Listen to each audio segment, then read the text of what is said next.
नमस्कार सभी साथियों का हार्दिक स्वागत है आपके अपने YouTube चैनल सनी एजुकेशन पर। तो जल्दी से सभी साथी लाइव जुड़ जाओ, उसके बाद में अपने शुरू करते हैं आज का बहुत ही महत्वपूर्ण प्रश्नों का वीडियो। आज के इस वीडियो के अंदर यूनिट 1 और यूनिट 2 के सबसे महत्वपूर्ण प्रश्न लिए गए हैं। आज के इस वीडियो के अंदर वृद्धि एवं विकास, बाल विकास एवं अधिगम से संबंधित बहुत ही महत्वपूर्ण प्रश्नों को लिया गया है। तो सभी साथी इस वीडियो को ज़्यादा से ज़्यादा अपने मित्रों में शेयर कर दो ताकि सबको इसका फायदा हो सके। जल्दी से जुड़ जाओ सभी साथी, जल्दी से जुड़ जाओ, उसके बाद में अपने शुरू करते हैं आज का बहुत ही महत्वपूर्ण प्रश्नों का वीडियो। आज की इस वीडियो का पहला प्रश्न है आपके सामने, विकास को एक सतत प्रक्रिया माना है। किसने माना है? आपके सामने पहला ऑप्शन है बंडूरा एवं स्किनर ने, 2 नंबर है जीन पियाजे एवं वाटसन ने, 3 नंबर है वुडवर्थ एवं BF स्किनर ने और 4 नंबर है एरिक्सन एवं जॉन ने। जल्दी से बताएं सभी साथी कि विकास को एक सतत प्रक्रिया माना है। किसने माना है? आपके सामने 4 ऑप्शन है, उनमें से आपको बताना है। तो इसके अंदर आपके सामने 1 नंबर ऑप्शन सही हो जाएगा। तो विकास को एक सतत प्रक्रिया किसने माना है? बंडूरा एवं स्किनर ने माना है। तो इसके अंदर 1 नंबर ऑप्शन सही हो जाएगा। उसके बाद में आपके सामने 2 नंबर प्रश्न है कि विकास को एक क्रमबद्ध प्रक्रिया माना है। किसने माना है? आपके सामने पहला ऑप्शन है बंडूरा एवं स्किनर ने, 2 नंबर है जीन पियाजे एवं वाटसन ने, 3 नंबर है वुडवर्थ एवं BF स्किनर ने और 4 नंबर है थायरनडाइक एवं होलीगर्थ ने। जल्दी से बता दो सभी साथी कि विकास को एक क्रमबद्ध प्रक्रिया माना है। किसने माना है? आपके सामने 4 ऑप्शन है, उनमें से आपको बताना है। तो इसके अंदर आपके सामने 4 नंबर ऑप्शन सही हो जाएगा। तो विकास को एक क्रमबद्ध प्रक्रिया किसने माना है? थायरनडाइक एवं होलीगर्थ ने माना है। 4 नंबर ऑप्शन सही हो जाएगा। और सतत प्रक्रिया किसने माना था? विकास को बंडूरा एवं स्किनर ने माना था। उसके बाद में आपके सामने 3 नंबर प्रश्न है कि विकास को अकस्मात माना है। बहुत ही अच्छा प्रश्न है आपके सामने कि विकास को अकस्मात माना है। किसने माना है? आपके सामने पहला ऑप्शन है BF स्किनर ने, 2 नंबर है वाटसन ने, 3 नंबर है स्टैनले हॉल ने और 4 नंबर है थायरनडाइक ने। जल्दी से बता दो कि विकास को अकस्मात माना है। किसने माना है? आपके सामने 4 ऑप्शन है, जल्दी से बताएं। तो इसके अंदर आपके सामने 3 नंबर ऑप्शन सही हो जाएगा। विकास को अकस्मात माना है, किसने माना है? स्टैनले हॉल ने माना है। तो इसके अंदर 3 नंबर ऑप्शन सही हो जाएगा। उसके बाद में आपके सामने 4 नंबर प्रश्न है कि विकास की अवस्थाओं में होने वाले क्रमिक परिवर्तन। आपके सामने पहला ऑप्शन है एक ही गति में अविराम चलते हैं, 2 नंबर ऑप्शन है रचनात्मक प्रकार से ही संबंधित होते हैं, 3 नंबर है एक दूसरे से अलग न होकर जुड़े हुए होते हैं और 4 नंबर है उपयुक्त सभी। जल्दी से इसका आंसर बताएं कि विकास की अवस्थाओं में होने वाले क्रमिक परिवर्तन होते हैं। कैसे होते हैं? आपके सामने 4 ऑप्शन है, उनमें से आपको बताना है।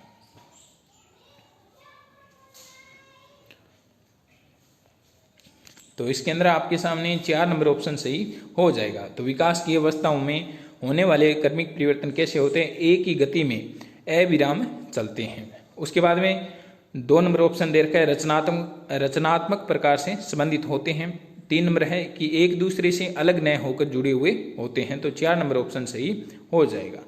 उसके बाद में आपके सामने 5 नंबर प्रश्न है कि क्रुद्ध होने तथा अधिक दबाव की अवधि के रूप में किस विकास अवस्था का वर्णन किया जाता है? आपके सामने पहला ऑप्शन है शैशवावस्था का, 2 नंबर है बाल्यावस्था का, 3 नंबर है वृद्धावस्था का और 4 नंबर है किशोरावस्था का।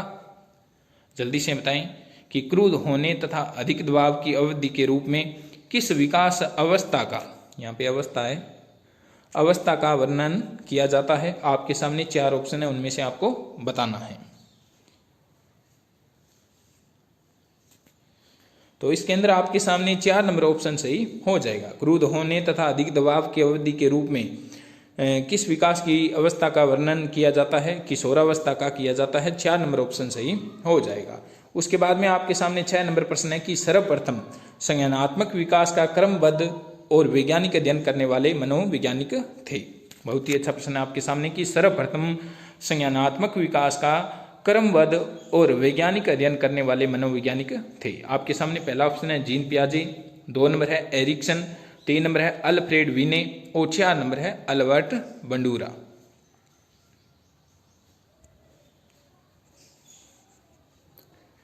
तो इसके अंदर आपके सामने 1 नंबर ऑप्शन सही हो जाएगा। तो सर्वप्रथम संज्ञानात्मक विकास का वैज्ञानिक अध्ययन किसने किया था? जीन पियाजे ने किया था। 1 नंबर ऑप्शन सही हो जाएगा। उसके बाद में आपके सामने 7 नंबर प्रश्न है कि शेष अवस्था में बिना सहारे अकेले खड़े रहने का क्रियात्मक कौशल शिशु में किस आयु औसत में उत्पन्न होता है? बहुत ही अच्छा प्रश्न है कि शेष अवस्था में बिना सहारे अकेले खड़े रहने का क्रियात्मक कौशल शिशु में किस आयु औसत में उत्पन्न होता है? आपके सामने पहला ऑप्शन है 9 माह में, 2 नंबर ऑप्शन है 11 माह में, 3 नंबर ऑप्शन है 14 माह में और 4 नंबर है 16 माह में।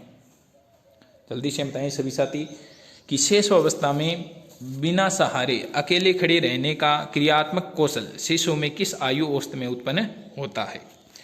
जल्दी से बताएं सभी साथी। तो इसके अंदर आपके सामने 2 नंबर ऑप्शन सही हो जाएगा। तो बिना सहारे खड़े रहने का क्रियात्मक कौशल शिशु में किस आयु औसत में उत्पन्न होता है? 11 माह में उत्पन्न होता है। तो 2 नंबर ऑप्शन सही हो जाएगा। उसके बाद में आपके सामने 8 नंबर प्रश्न की सामाजिक व्यवहार के अंतर्गत बालक किस योग्यता को अर्जित करता है? बहुत ही अच्छा प्रश्न है कि सामाजिक व्यवहार के अंतर्गत बालक किस योग्यता को अर्जित करता है? आपके सामने पहला ऑप्शन है सामाजिक प्रत्याशाओं के अनुसार व्यवहार करना, 2 नंबर है सामाजिक प्रतिगमन, 3 नंबर है प्रभुत्वशाली व्यवहार और 4 नंबर है सामाजिक सहभागिता।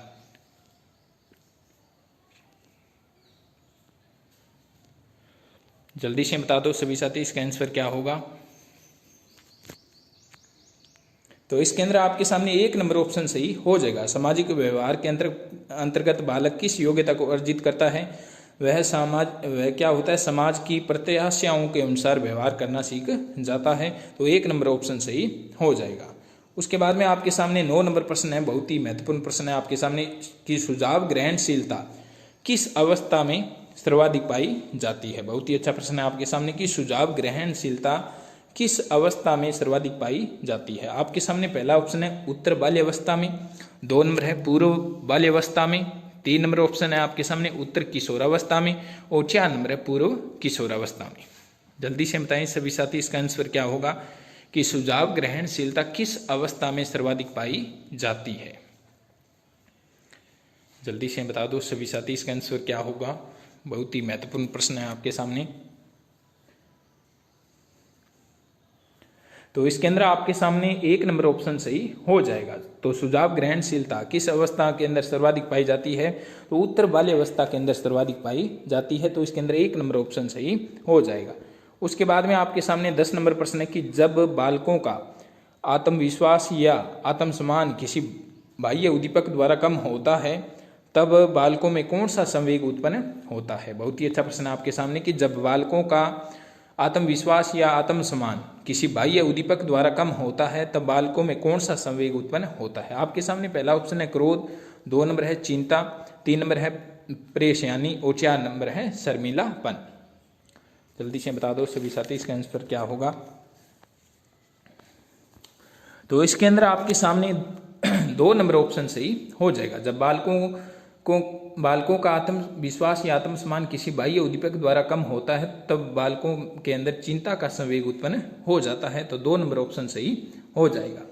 उसके बाद में आपके सामने 11 नंबर प्रश्न की बाल्यावस्था में शिक्षा का स्वरूप निर्धारित करते समय ध्यान में रखना चाहिए। तो किस बात को ध्यान में रखना चाहिए? आपके सामने पहला ऑप्शन है भाषा ज्ञान पर बल देना, 2 नंबर है रोचक विषय सामग्री, 3 नंबर है सामाजिक गुणों का विकास और 4 नंबर उपरोक्त सभी।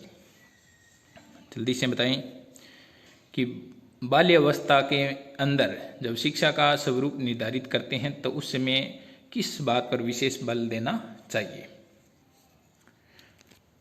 तो इसके अंदर आपका 4 नंबर ऑप्शन सही हो जाएगा। तो बाल्यावस्था के अंदर शिक्षा का स्वरूप निर्धारित करते समय ध्यान में रखना चाहिए, भाषा ज्ञान पर बल देना चाहिए, रोचक विषय सामग्री होनी चाहिए और सामाजिक गुणों का विकास होना चाहिए। तो 4 नंबर ऑप्शन सही हो जाएगा। उसके बाद में आपके सामने 12 नंबर प्रश्न है कि बालक की शिक्षा में घर के वातावरण का बहुत ही महत्व होता है, यह कथन किसका है? बहुत ही अच्छा प्रश्न है आपके सामने कि बालक की शिक्षा में घर के वातावरण का बहुत ही महत्व होता है, यह कथन किसका है? आपके सामने पहला ऑप्शन है रूसो का, 2 नंबर है हरलोक का, 3 नंबर है पेस्टालोजी का और 4 नंबर है BF स्किनर का। जल्दी से बता दो सभी साथी, इसका आंसर क्या होगा कि बालक की शिक्षा में घर के वातावरण का बहुत ही महत्व होता है। यह कथन किसका है? आपके सामने 4 ऑप्शन है, उनमें से आपको बताना है।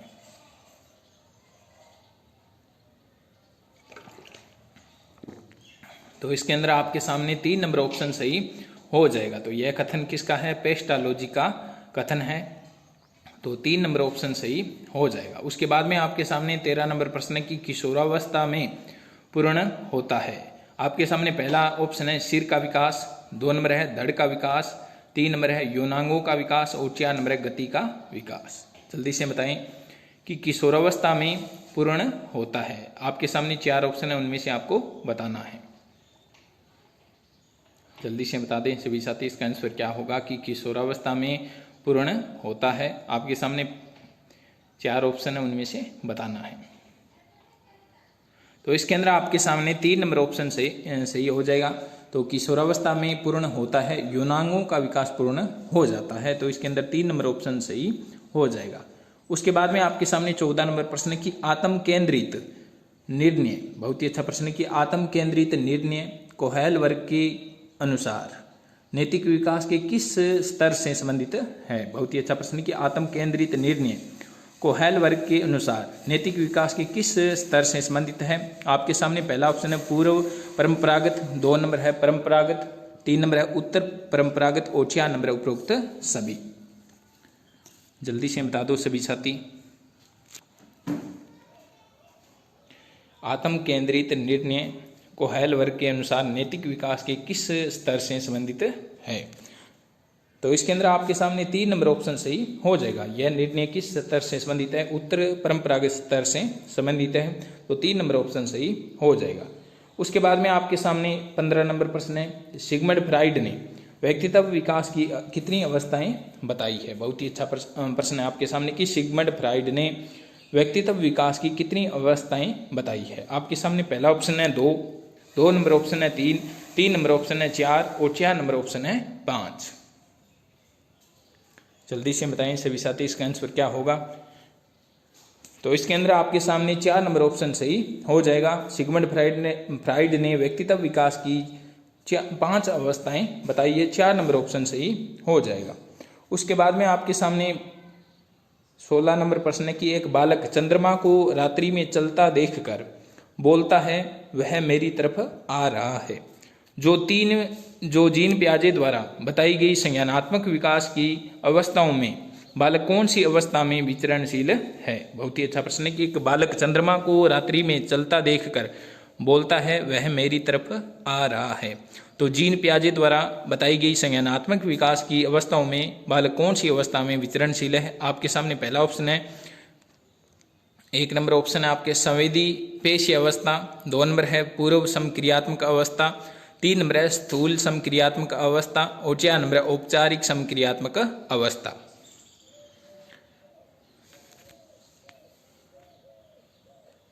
जल्दी से बता दो कि किस अवस्था के अंदर बालक के अंदर सजीव चिंतन पाया जाता है।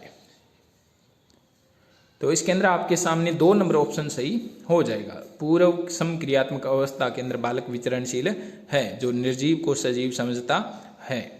उसके बाद में आपके सामने 17 नंबर प्रश्न की मनोवैज्ञानिकों ने किशोरावस्था को बांटा है। बहुत ही अच्छा प्रश्न है आपके सामने कि मनोवैज्ञानिकों ने किशोरावस्था को बांटा है, कितने भागों में बांटा है? आपके सामने पहला ऑप्शन है 2 भागों में, 2 नंबर ऑप्शन है 3 भागों में, 3 नंबर ऑप्शन है 4 भागों में और 4 नंबर ऑप्शन है 5 भागों में। जल्दी से बता दो।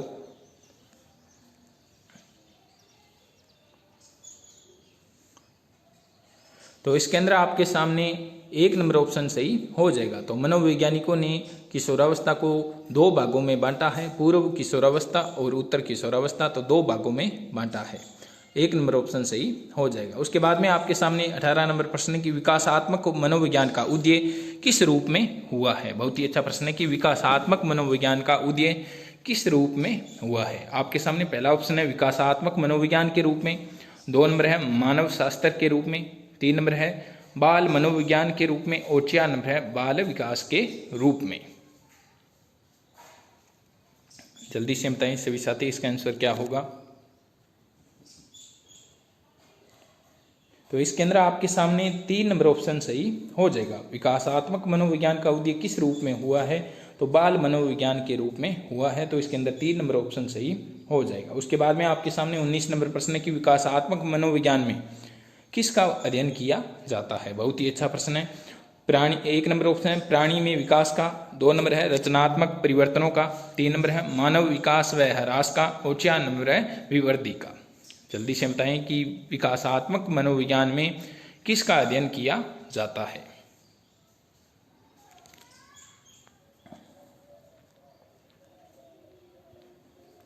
तो इसके अंदर आपके सामने 3 नंबर ऑप्शन सही हो जाएगा। तो विकासात्मक मनोविज्ञान में किसका अध्ययन किया जाता है? मानव विकास व ह्रास का अध्ययन किया जाता है। 3 नंबर ऑप्शन सही हो जाएगा। उसके बाद में आपके सामने 20 नंबर प्रश्न है कि विकास है, विकास क्या है? आपके सामने पहला ऑप्शन है, 1 नंबर ऑप्शन दे रखा है एक सार्वभौमिक प्रक्रिया है, 2 नंबर है एक मूल्यांकन करने की प्रक्रिया है, 3 नंबर है एक पक्षीय प्रक्रिया है और 4 नंबर है एक निरंतर चलने वाली प्रक्रिया है। जल्दी से बताएं। बहुत ही महत्वपूर्ण प्रश्न है आपके सामने कि विकास है। आपके सामने पहला ऑप्शन है एक सार्वभौमिक प्रक्रिया है, 2 नंबर ऑप्शन है एक मूल्यांकन करने की प्रक्रिया है, 3 नंबर है एक पक्षीय प्रक्रिया है और 4 नंबर है एक अनिरंतर चलने वाली प्रक्रिया है। जल्दी से बताएं। तो इसके अंदर आपके सामने 1 नंबर ऑप्शन सही हो जाएगा। तो विकास क्या है? एक सार्वभौमिक प्रक्रिया है। तो 1 नंबर ऑप्शन सही हो जाएगा। उसके बाद में आपके सामने 21 नंबर प्रश्न की वयस्संधि अवस्था में विकास की गति 1 नंबर ऑप्शन है अत्यंत तीव्र होती है, 2 नंबर है तीव्र होती है, 3 नंबर है मंद होती है और 4 नंबर है बिल्कुल भी नहीं होती है। जल्दी से बता दो कि वयस्संधि अवस्था में विकास की गति कैसी होती है? तो इसके अंदर आपके सामने 1 नंबर ऑप्शन सही हो जाएगा। तो वयस्संधि अवस्था में विकास की गति अत्यंत तीव्र गति होती है। तो इसके अंदर 1 नंबर ऑप्शन सही हो जाएगा। उसके बाद में आपके सामने 22 नंबर प्रश्न है कि किशोर व किशोरियां अध्ययन के साथ साथ टीवी देखना, रेडियो व ग्रामोफोन सुनना अधिक पसंद करते हैं। यह किसने कहा है? आपके सामने पहला ऑप्शन है किलपैट्रिक, 2 नंबर ऑप्शन है crow and crow, 3 number option है स्टैनले हॉल और 4 नंबर है जीन पियाजे।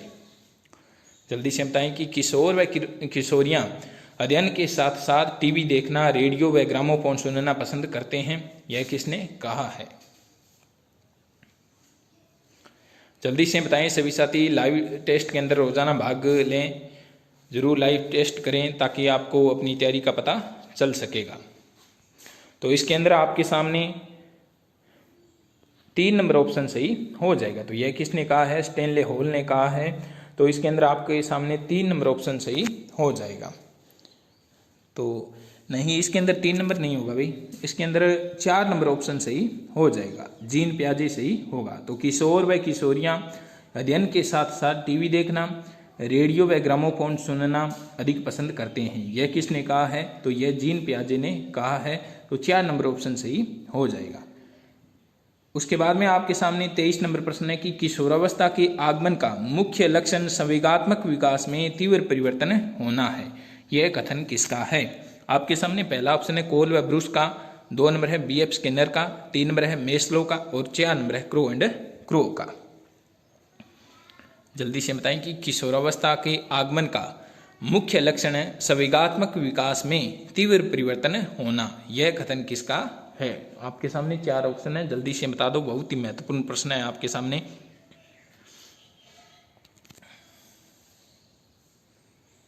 तो इसके अंदर आपके सामने 1 नंबर ऑप्शन सही हो जाएगा। यह कथन किसका है? कोल व ब्रूस का है कि किशोरावस्था के आगमन का मुख्य लक्षण क्या है? संवेगात्मक विकास में तीव्र परिवर्तन होना। उसके बाद में आपके सामने 24 नंबर प्रश्न है कि किशोरावस्था में बालक और बालिकाएं किशोरावस्था में बालक और बालिकाओं में काम प्रवृत्ति बहुत तीव्र हो जाती है और उनके संवेगात्मक व्यवहार का असाधारण प्रभाव डालती है। यह किसने कहा है? आपके सामने पहला ऑप्शन है एलिस क्रो ने, 2 नंबर है BN जाक ने, 3 नंबर है कोहेलबर्ग ने और 4 नंबर है जीन पियाजे ने। जल्दी से बताएं कि किशोरावस्था में बालक और बालिकाओं में काम प्रवृत्ति बहुत तीव्र हो जाती है और उनके संवेगात्मक व्यवहार पर असाधारण प्रभाव डालती है, यह किसने कहा है? जल्दी से बता दो, बहुत ही महत्वपूर्ण प्रश्न है आपके सामने। तो इसके अंदर आपके सामने 2 नंबर ऑप्शन सही हो जाएगा। तो यह किसने कहा है? V.N. जहा ने कहा है, तो 2 नंबर ऑप्शन सही हो जाएगा। उसके बाद में आपके सामने 25 नंबर प्रश्न है कि कोल के अनुसार बालिकाओं की प्रारंभिक किशोरावस्था का काल है। बहुत ही अच्छा प्रश्न है आपके सामने कि कोल के अनुसार बालिकाओं की प्रारंभिक किशोरावस्था का काल है। आपके सामने पहला ऑप्शन है 12 से 14 वर्ष, 2 नंबर ऑप्शन है 11 से 12 वर्ष, 3 नंबर है 15 से 17 वर्ष और 4 नंबर है 18 से 20 वर्ष। जल्दी से बताएं। कोल के अनुसार बालिकाओं की प्रारंभिक किशोरावस्था का काल है। तो इसके अंदर आपके सामने 1 नंबर ऑप्शन सही हो जाएगा। कोल के अनुसार बालिकाओं की प्रारंभिक किशोरावस्था का काल कितना होता है? 12 से 14 वर्ष का होता है। उसके बाद में आपके सामने 26 नंबर प्रश्न है कि विरोध की अवस्था किसे माना जाता है। बहुत ही अच्छा प्रश्न है आपके सामने कि विरोध की अवस्था किसे माना जाता है। 1 नंबर ऑप्शन है बाल्यावस्था, 2 नंबर है शैशवावस्था, 3 नंबर है किशोरावस्था और 4 नंबर है उपयुक्त सभी। जल्दी से बताएं सभी साथी, विरोध की अवस्था किसे माना जाता है। आपके सामने 4 ऑप्शन है, उनमें से आपको बताना है। तो इसके अंदर आपके सामने 3 नंबर ऑप्शन सही हो जाएगा। विरोध की अवस्था किसे माना जाता है? किशोरावस्था को माना जाता है। 3 नंबर ऑप्शन सही हो जाएगा। उसके बाद में आपके सामने 27 नंबर प्रश्न है वंशानुक्रम की धारणा होती है। बहुत ही अच्छा प्रश्न है कि वंशानुक्रम की धारणा होती है। आपके सामने पहला ऑप्शन है अमूर्त, 2 नंबर है मूर्त और 3 नंबर है दोनों ही और 4 नंबर इनमें से कोई नहीं। जल्दी से बता दो कि वंशानुक्रम की धारणा होती है, कैसी होती है? आपके सामने 4 ऑप्शन है, उनमें से आपको बताना है। जल्दी से बता दो सभी साथी, इसका आंसर क्या होगा? तो इसके अंदर आपके सामने 1 नंबर ऑप्शन सही हो जाएगा। वंशानुक्रम की जो धारणा होती है वो अमूर्त होती है। 1 नंबर ऑप्शन सही हो जाएगा। उसके बाद में आपके सामने 28 नंबर प्रश्न है कि कोहेल वर्ग के अनुसार किस अवस्था में नैतिकता बाह्य कारकों द्वारा निर्धारित होती है। बहुत ही अच्छा प्रश्न है कि कोहेल वर्ग के अनुसार किस अवस्था में नैतिकता बाह्य कारकों द्वारा निर्धारित होती है। आपके सामने पहला ऑप्शन है पूर्व पारंपरिक अवस्था, 2 नंबर है पारंपरिक अवस्था, 3 नंबर है पश्चात पारंपरिक अवस्था और 4 नंबर है उपरोक्त में से कोई नहीं। जल्दी से बता दो।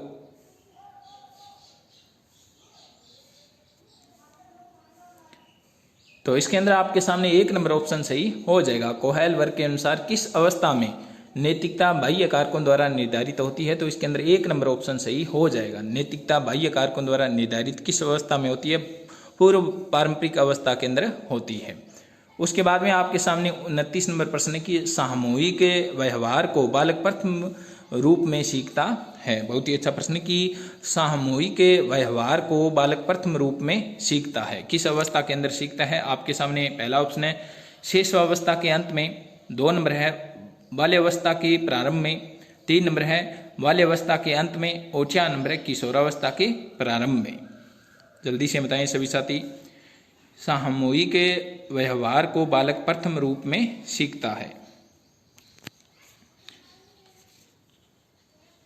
तो इसके अंदर आपके सामने 1 नंबर ऑप्शन सही हो जाएगा। तो सामूहिक व्यवहार को बालक प्रथम रूप में सीखता है, शेष अवस्था के अंत में सीखता है, तो 1 नंबर ऑप्शन सही हो जाएगा। उसके बाद में आपके सामने 30 नंबर प्रश्न है कि कौन सा कारक अधिगम को प्रभावित करने वाला नहीं है। बहुत ही अच्छा प्रश्न है आपके सामने कि कौन सा कारक अधिगम को प्रभावित करने वाला नहीं है। आपके सामने पहला ऑप्शन है अधिगम कर्ता, 2 नंबर है अधिगम अनुभव, 3 नंबर है मानव व भौतिक संसाधन और 4 नंबर है उद्देश्यहीनता।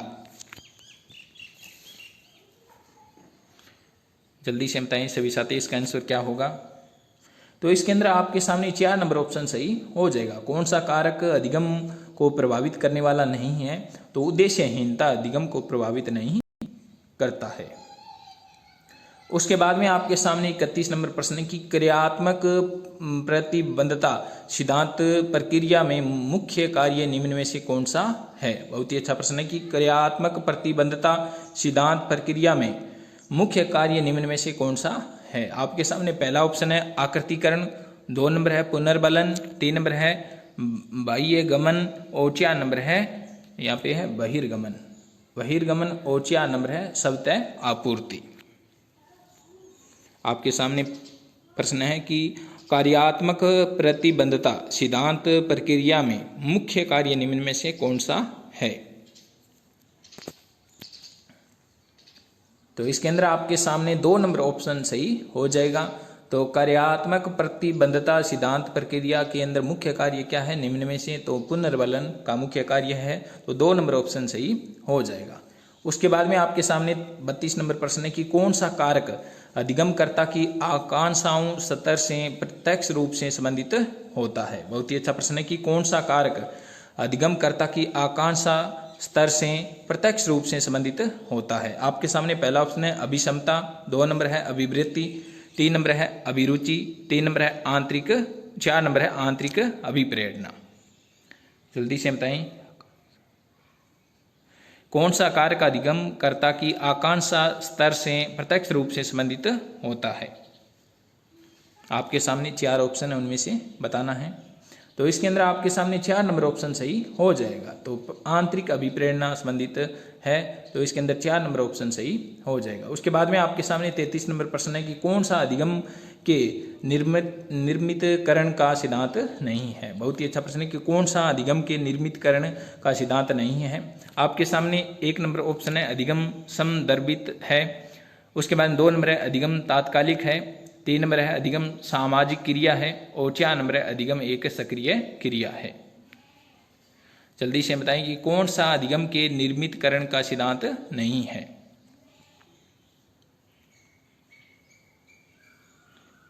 तो इसके अंदर आपके सामने 2 नंबर ऑप्शन सही हो जाएगा। कौन सा अधिगम के निर्मितकरण का सिद्धांत नहीं है, तो अधिगम तात्कालिक है, ये निर्मितकरण का सिद्धांत नहीं है, तो 2 नंबर ऑप्शन सही हो जाएगा।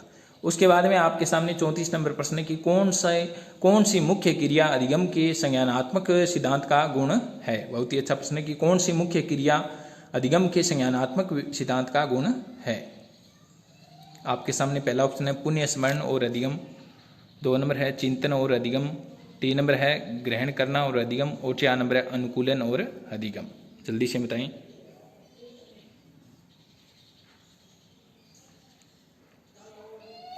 तो इसके अंदर आपके सामने 2 नंबर ऑप्शन सही हो जाएगा। तो कौन सी मुख्य क्रिया अधिगम के संज्ञानात्मक सिद्धांत का गुण है, तो चिंतन और अधिगम संज्ञानात्मक सिद्धांत का गुण है, तो इसके अंदर 2 नंबर ऑप्शन सही हो जाएगा। उसके बाद में आपके सामने 35 नंबर प्रश्न है कि कौन सा उद्देश्य सीखने के संज्ञानात्मक क्षेत्र का नहीं है। बहुत ही अच्छा प्रश्न है कि कौन सा उद्देश्य सीखने के संज्ञानात्मक क्षेत्र का नहीं है। आपके सामने पहला ऑप्शन है सामान्यीकरण, 2 नंबर है अनुवाद करना, 3 नंबर है अनुप्रयोग करना और 4 नंबर है सचित्र विवरण। जल्दी से बताएं कि कौन सा उद्देश्य सीखने के संज्ञानात्मक क्षेत्र का नहीं है। आपके सामने 4 ऑप्शन है, उनमें से बताना है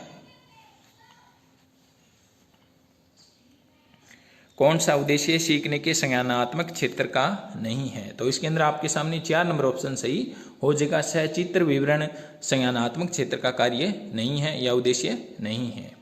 उसके बाद में आपके सामने 36 नंबर प्रश्न की सक्रिया अनुक्रिया अनुबंधन जिस उद्दीपक अनुक्रिया संबंध पर आधारित है। आपके सामने ऑप्शन है प्रभाव का नियम, 2 नंबर है समीपता का नियम, 3 नंबर है अभ्यास का नियम और 4 नंबर है आदतों के निर्माण का नियम। जल्दी से बताएं कि सक्रिया अनुक्रिया अनुबंधन जिस उद्दीपक अनुक्रिया संबंध पर आधारित है वह है। आपके सामने पहला ऑप्शन है प्रभाव का नियम, 2 नंबर है समीपता का नियम, 3 नंबर है अभ्यास का नियम और 4 नंबर है आदतों का नियम। जल्दी से बता दो।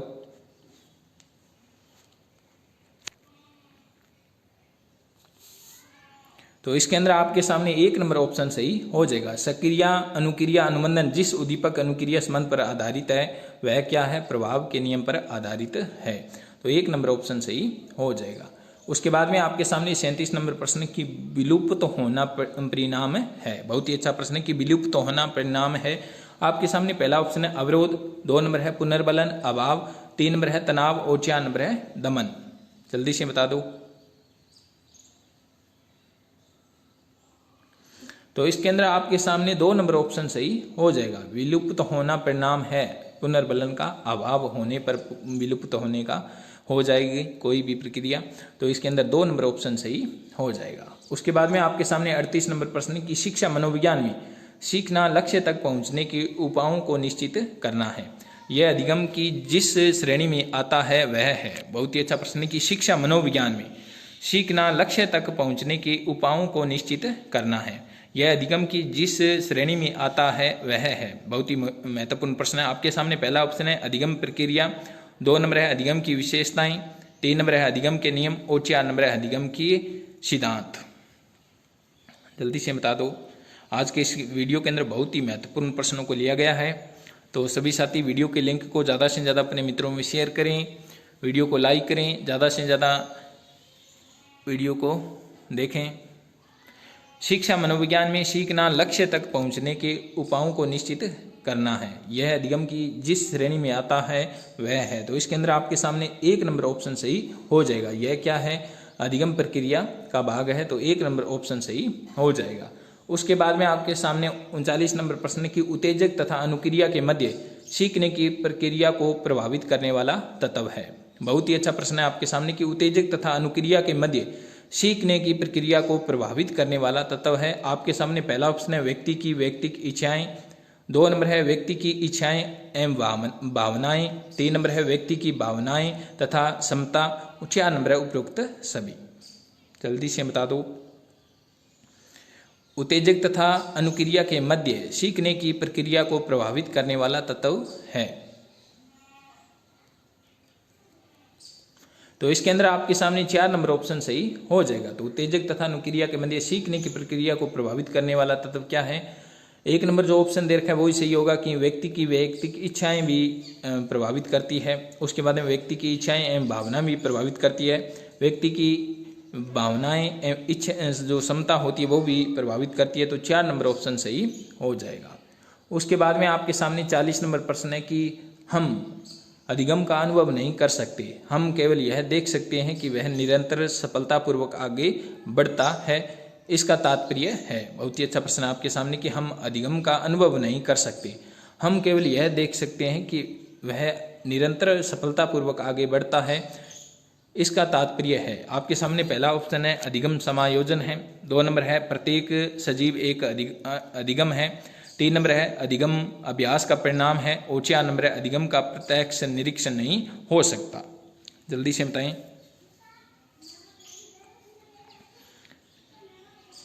हम अधिगम का अनुभव नहीं कर सकते, हम केवल यह देख सकते हैं कि वह निरंतर सफलतापूर्वक आगे बढ़ता है, इसका तात्पर्य क्या है? आपके सामने 4 ऑप्शन है, उनमें से आपको बताना है। तो इसके अंदर आपके सामने 4 नंबर ऑप्शन सही हो जाएगा। अधिगम का प्रत्यक्ष निरीक्षण नहीं हो सकता, इसका यह तात्पर्य है। तो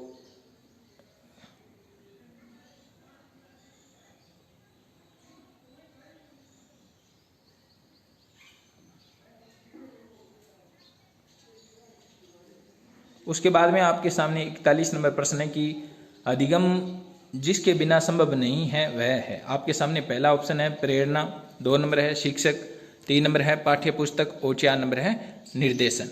जल्दी से बताएं कि अधिगम जिसके बिना संभव नहीं है वह है। आपके सामने पहला ऑप्शन है प्रेरणा, 2 नंबर है शिक्षक, 3 नंबर है पाठ्य पुस्तक और 4 नंबर है निर्देशन। जल्दी से बता दो कि अधिगम जिसके बिना संभव नहीं है वह है। तो इसके अंदर आपके सामने 1 नंबर ऑप्शन सही हो जाएगा।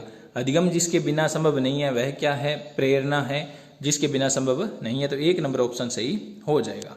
उसके बाद में आपके सामने 42 नंबर प्रश्न की ज्ञान रचनात्मकता सिद्धांत आधारित शिक्षण का आधार है। बहुत ही अच्छा है प्रश्न आपके सामने कि ज्ञान रचनात्मकता सिद्धांत आधारित शिक्षण का आधार है। आपके सामने पहला ऑप्शन है अध्यापक कथित विषय वस्तु को दोहराना, 2 नंबर ऑप्शन है करके सीखना, 3 नंबर है अध्यापक को सुनना और 4 नंबर है अध्यापक तथा शिक्षार्थी के संबंध।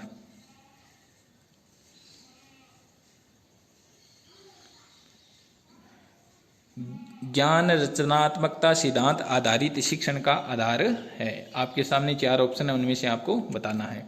तो इसके अंदर आपके सामने 2 नंबर ऑप्शन सही हो जाएगा। तो ज्ञान रचनात्मकता सिद्धांत आधारित शिक्षण का आधार क्या है? करके सीखना, तो इसके अंदर 2 नंबर ऑप्शन सही हो जाएगा। उसके बाद में आपके सामने 43 नंबर प्रश्न है कि ब्रूनर के अनुसार कौन सा अधिगम सिद्धांत नहीं है। बहुत ही अच्छा प्रश्न है कि ब्रूनर के अनुसार कौन सा अधिगम सिद्धांत नहीं है। आपके सामने पहला ऑप्शन है औपचारिक शिक्षण सिद्धांत, 2 नंबर है अनौपचारिक शिक्षण सिद्धांत, 3 नंबर है वर्णनात्मक शिक्षण सिद्धांत और 4 नंबर है प्रामाणिक शिक्षण सिद्धांत। जल्दी से बताएं कि ब्रूनर के अनुसार कौन सा अधिगम सिद्धांत नहीं है। बहुत ही अच्छा प्रश्न है। आपके सामने 4 ऑप्शन है, उनमें से बताना है। जल्दी से बता दो सभी साथी। तो इसके अंदर आपके सामने 2 नंबर ऑप्शन सही हो जाएगा। तो ब्रूनर के अनुसार कौन सा अधिगम सिद्धांत नहीं है? अनौपचारिक शिक्षण सिद्धांत अधिगम का सिद्धांत नहीं है। उसके बाद में आपके सामने 44 नंबर प्रश्न की समस्या समाधान स्थिति के लिए संज्ञानवादी ही मानते हैं। बहुत ही अच्छा प्रश्न है कि समस्या समाधान स्थिति के लिए संज्ञानवादी ही मानते हैं। क्या मानते हैं? आपके सामने पहला ऑप्शन है इसमें चिंतन प्रक्रिया होती है, 2 नंबर है यह पुनर्बलन पर आधारित है, 3 नंबर है यह उद्दीपन परिवर्तन अनुबंध है और 4 नंबर है यह प्रयास एवं त्रुटि पर आधारित है। जल्दी से बताएं। समस्या समाधान स्थिति के लिए संज्ञानवादी ही मानते हैं। क्या मानते हैं? आपके सामने पहला ऑप्शन है इसमें चिंतन प्रक्रिया होती है, 2 नंबर है यह पुनर्बलन पर आधारित है, 3 नंबर है यह उद्दीपन परिवर्तन अनुबंध है और 4 नंबर है यह प्रयास एवं त्रुटि पर आधारित है। जल्दी से बताएं कि समस्या समाधान स्थिति के लिए संज्ञानवादी मानते हैं। तो इसके अंदर आपके सामने 1 नंबर ऑप्शन सही हो जाएगा। इसमें चिंतन प्रक्रिया होती है तो 1 नंबर ऑप्शन सही हो जाएगा। उसके बाद में आपके सामने 45 नंबर प्रश्न है कि अधिगम को प्रभावित करने वाला शिक्षक से संबंधित कारक है। बहुत ही अच्छा प्रश्न है कि अधिगम को प्रभावित करने वाला शिक्षक से संबंधित कारक है। आपके सामने पहला ऑप्शन है इच्छा शक्ति, 2 नंबर है प्रस्तुतिकरण, 3 नंबर है अभ्यास और 4 नंबर है ज्ञात से अज्ञात की ओर। जल्दी से बताएं सभी साथी। अधिगम को प्रभावित करने वाला शिक्षक से संबंधित कारक है।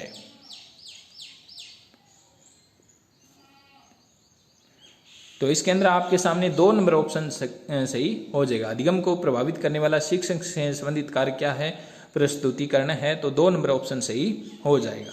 उसके बाद में आपके सामने 46 नंबर प्रश्न की थारनडाई का सिद्धांत माना जाता है। बहुत ही अच्छा प्रश्न आपके सामने कि थारनडाई का सिद्धांत माना जाता है। आपके सामने पहला ऑप्शन है संज्ञानात्मक, 2 नंबर है समाजवाद, 3 नंबर है संयोजनवाद और 4 नंबर है साहचर्यवाद। जल्दी से बताएं कि थारनडाई का सिद्धांत माना जाता है। आपके सामने पहला ऑप्शन है संज्ञानात्मक, 2 नंबर है समाजवाद, 3 नंबर है संयोजनवाद, उसके बाद में है 4 नंबर है साहचर्यवाद।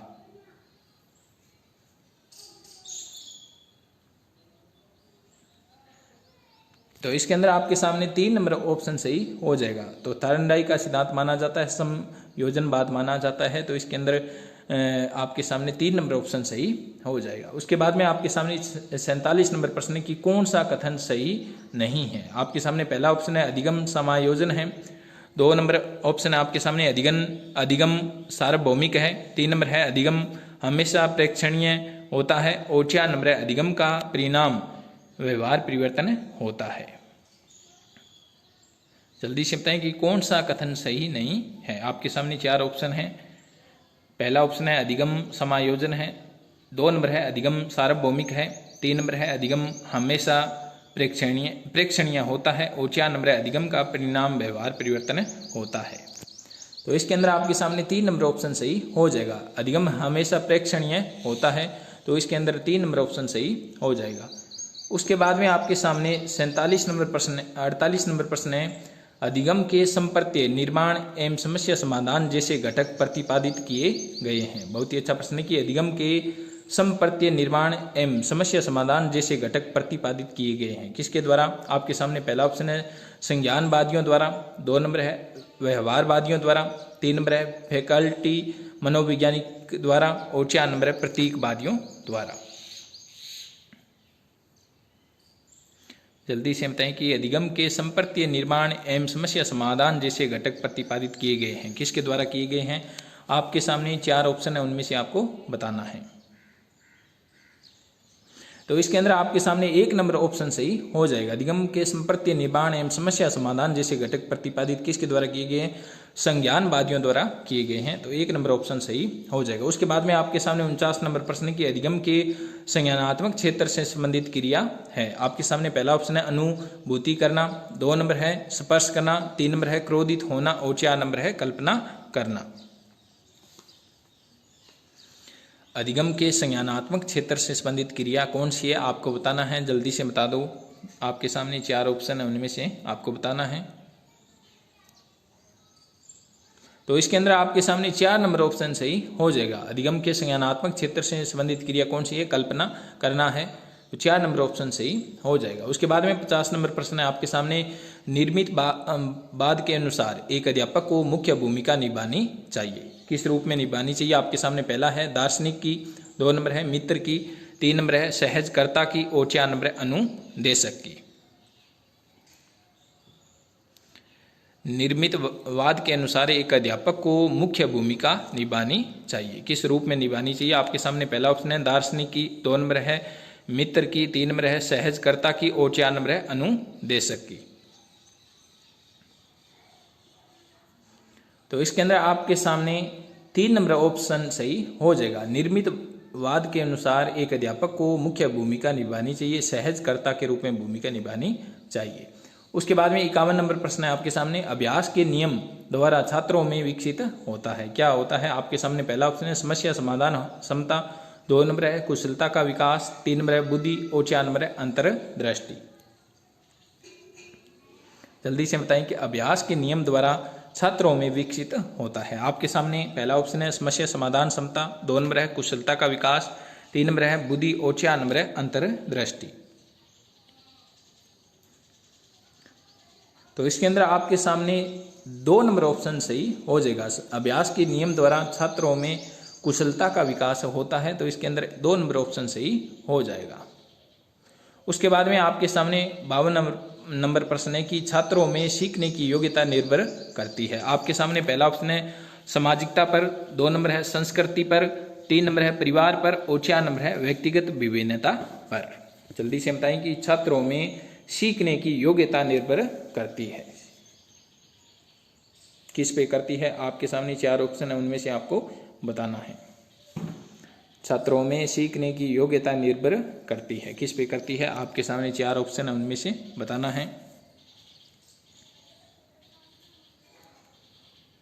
तो इसके अंदर आपके सामने 4 नंबर ऑप्शन सही हो जाएगा। छात्रों में सीखने की योग्यता निर्भर करती है, तो 4 नंबर ऑप्शन सही हो जाएगा। व्यक्तिगत विभिन्नताओं पर छात्रों में सीखने की योग्यता निर्भर करती है। उसके बाद में आपके सामने 53 नंबर प्रश्न है कि अधिगम प्रक्रिया के चरणों में कौन सा अप्रचलित चरण है। बहुत ही अच्छा प्रश्न है आपके सामने कि अधिगम प्रक्रिया के चरणों में कौन सा अप्रचलित चरण है। आपके सामने पहला ऑप्शन है अभिप्रेरणा, 2 नंबर है अनुक्रिया, 3 नंबर है बाधा और 4 नंबर है लक्ष्य।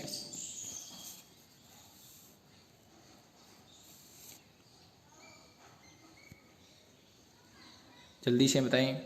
तो इसके अंदर आपके सामने 3 नंबर ऑप्शन सही हो जाएगा। अधिगम प्रक्रिया के चरणों में कौन सा अप्रचलित चरण है, तो 3 नंबर ऑप्शन सही हो जाएगा। बाधा जो है वो अप्रचलित चरण है, तो 3 नंबर ऑप्शन सही हो जाएगा। उसके बाद में 54 नंबर प्रश्न है आपके सामने, वह अधिगम जो व्यवहार के प्रभाव का परिणाम होता है कहलाता है। बहुत ही अच्छा प्रश्न है। वह अधिगम जो व्यवहार के प्रभाव का परिणाम होता है कहलाता है। आपके सामने पहला ऑप्शन है क्रिया प्रसूत अनुबंधन, 2 नंबर है अनुक्रिया अनुबंधन, 3 नंबर है अनुकूलित अनुबंधन और 4 नंबर है सकारात्मक अनुबंधन। जल्दी से बता दो सभी साथी, इसका आंसर क्या होगा कि वह अधिगम जो व्यवहार के प्रभाव का परिणाम होता है कहलाता है।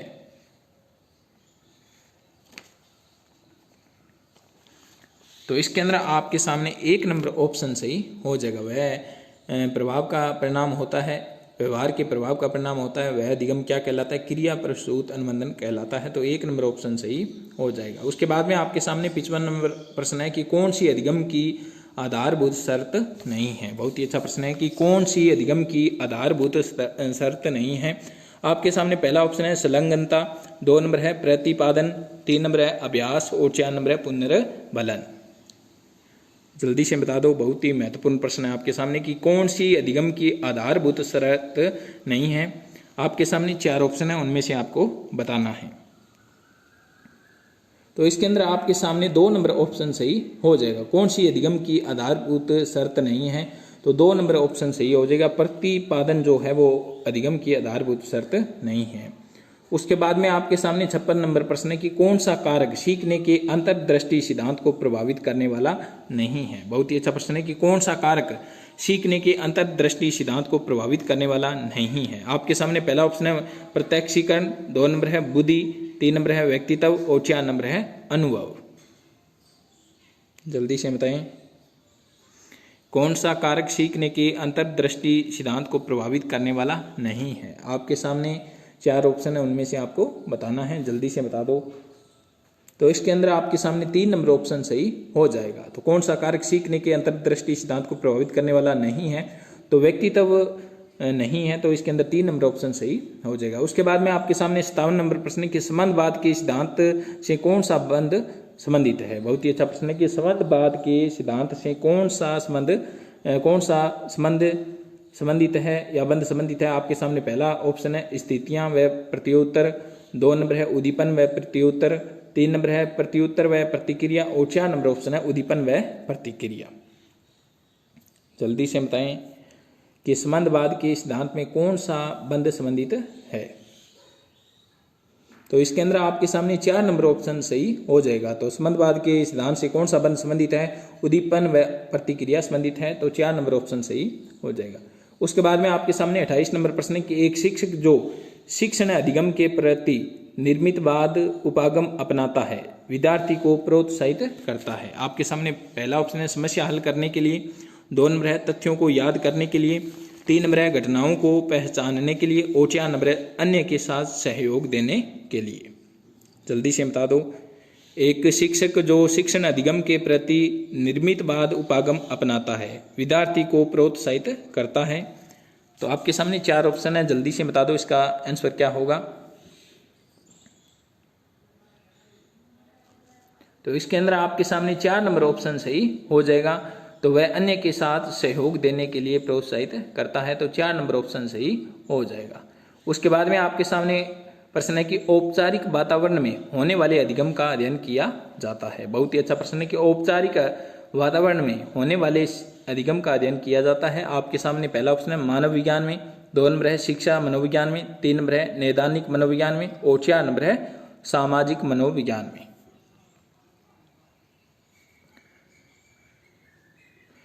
तो इसके अंदर आपके सामने 2 नंबर ऑप्शन सही हो जाएगा। औपचारिक वातावरण में होने वाले अधिगम का अध्ययन किस में किया जाता है, शिक्षा मनोविज्ञान में किया जाता है, तो 2 नंबर ऑप्शन सही हो जाएगा।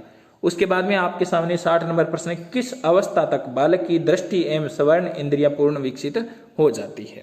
आपके सामने पहला ऑप्शन है 8 से 9 वर्ष तक, 2 नंबर है 9 से 10 वर्ष तक, 3 नंबर ऑप्शन है 10 से 11 वर्ष तक और 4 नंबर है उपयुक्त में से कोई नहीं। जल्दी से बता दो सभी साथी इसका आंसर क्या होगा कि किस अवस्था तक बालक की दृष्टि एवं श्रवण इंद्रियां पूर्ण विकसित हो जाती है।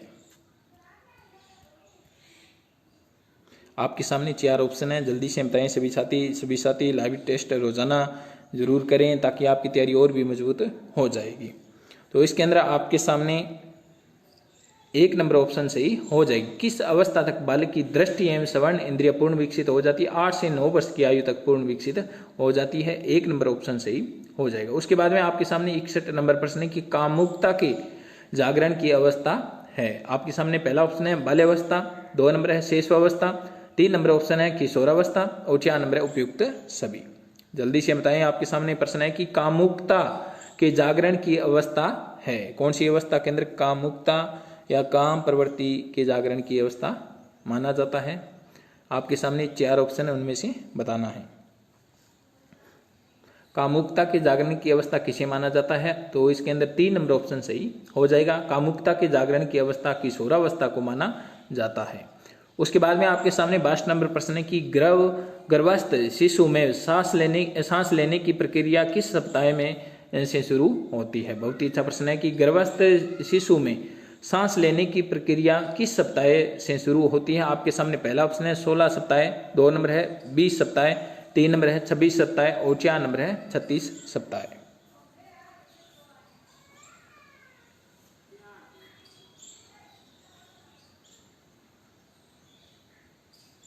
तो इसके अंदर आपके सामने 1 नंबर ऑप्शन सही हो जाएगा कि गर्भस्थ शिशु में सांस लेने की प्रक्रिया किस सप्ताह में से शुरू होती है? 16 सप्ताह से शुरू होती है, तो 1 नंबर ऑप्शन सही हो जाएगा। उसके बाद में आपके सामने 63 नंबर प्रश्न है कि किसने कहा है कि यदि बालक के विकास का सही तरीके से अध्ययन हो जाए तो यह बताना आसान हो जाता है कि बालक का भविष्य कैसा होगा। आपके सामने पहला ऑप्शन है सारे और टेलफोर्ड, 2 नंबर है जीन पियाजे, 3 नंबर है लुइस और 4 नंबर है मार्टिन डेल। किसने कहा है कि यदि बालक के विकास का सही तरीके से अध्ययन हो जाए तो यह बताना आसान हो जाता है कि बालक का भविष्य कैसा होगा? तो इसके अंदर आपके सामने 1 नंबर ऑप्शन सही हो जाएगा। सारे और टेलफोर्ड ने यह भविष्यवाणी की है, तो 1 नंबर ऑप्शन सही हो जाएगा। उसके बाद में आपके सामने 64 नंबर प्रश्न की मानव के भाषा विकास में पहली अवस्था कौन सी होती है? बहुत ही अच्छा प्रश्न है कि मानव के भाषा विकास में पहली अवस्था कौन सी होती है। आपके सामने पहला ऑप्शन है आंकलन, 2 नंबर है निर्देशन, 3 नंबर है मूल्यांकन और 4 नंबर है मापन। जल्दी से बताएं सभी साथी कि मानव के भाषा के विकास में पहली अवस्था कौन सी होती है। आपके सामने 4 ऑप्शन है, उनमें से आपको बताना है। जल्दी से बताएं सभी साथी। तो इसके अंदर आपके सामने 1 नंबर ऑप्शन सही हो जाएगा। तो मानव के भाषा विकास की पहली अवस्था कौन सी होती है? आंकलन होती है, 1 नंबर ऑप्शन सही हो जाएगा। और उसके बाद में आज के इस वीडियो का लास्ट प्रश्न है, 65 नंबर प्रश्न है आपके सामने कि बालक का विकास 5 वर्ष की आयु तक हो जाता है, लेकिन बाल्यावस्था में विकास की यह संपूर्णता गति प्राप्त करती है और एक परिपक्व व्यक्ति के निर्माण की ओर अग्रसर होती है। यह कथन किसका है? आपके सामने पहला ऑप्शन है सिगमंड फ्राइड, 2 नंबर है नन, 3 नंबर है वाटसन और 4 नंबर है जीन पियाजे। जल्दी से बता दो। बहुत ही महत्वपूर्ण प्रश्न है आपके सामने कि बालक का विकास 5 वर्ष की आयु तक हो जाता है, लेकिन बाल्यावस्था में विकास की यह संपूर्णता गति प्राप्त करती है और एक परिपक्व व्यक्ति के निर्माण की ओर अग्रसर होती है। यह कथन किसका है? आपके सामने पहला ऑप्शन है सिगमंड फ्राइड, 2 नंबर है नन, 3 नंबर है वाटसन और 4 नंबर है जीन पियाजे। जल्दी से बता दो सभी साथी। तो इसके अंदर आपके सामने 1 नंबर ऑप्शन सही हो जाएगा। तो यह कथन किसका है? सिगमंड फ्राइड का है, तो 1 नंबर ऑप्शन सही हो जाएगा। तो यह था आज का वीडियो। प्रश्न आपको कैसे लगे कमेंट बॉक्स में ज़रूर बताएं। वीडियो कैसा लगा? वीडियो यदि आपको पसंद आया तो वीडियो को लाइक करें, अपने मित्रों में शेयर करें और रोज़ाना लाइव टेस्ट में रोज़ाना भाग लें, ताकि आपकी तैयारी और भी मजबूत हो जाएगी और आपको पता चल सकेगा कि प्रश्न किस प्रकार से बन सकते हैं।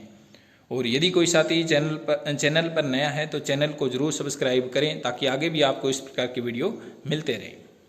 और इसकी PDF आप टेलीग्राम चैनल से प्राप्त कर लेना, जिसकी लिंक आपको वीडियो के डिस्क्रिप्शन बॉक्स में मिल जाएगी। आप वहाँ से उसको ज्वाइन कर लेना। और जिन साथियों ने वीडियो को अंत तक देखा उनको धन्यवाद। मिलते हैं अगले वीडियो के साथ। शुभ रात्रि सभी साथियों को।